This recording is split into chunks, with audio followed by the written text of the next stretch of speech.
flood control projects are now confirmed as ghost projects. Halos 2 buwan na nakakaraan mula ng unang mag-inspeksyon si Pangulong Bongbong Marcos sa umunay Ghost Flood Control Project sa Bulacan.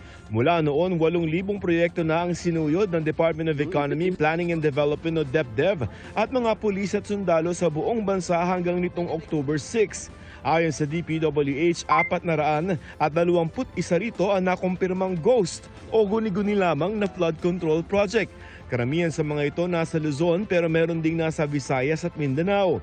Di pa binanggit ang kabuang halaga ng mga proyekto. Team involved, same mga contractors din? Nandun sila.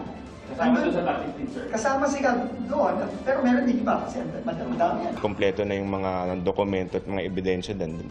Puntahan natin yan. No? Validated na rin naman itong mga to. No? So malaking bagay yon. But it doesn't prevent the general from going there, looking personally para mas sigurado tayo. Nakaatang ang inspeksyon kay bagong ICI Special Advisor at Investigator Rodolfo Asurin Jr. Aminado si Asurin, kahit isang proyekto ang kanilang mapuntahan kada araw, aabutin pa rin sila ng mahigit 1 taon sa pag-iinspeksyon. Hindi naman lahat ay pupuntahan natin yon. Ibig sabihin is i-divide namin yung mga mag-i-inspect doon at magpa-validate.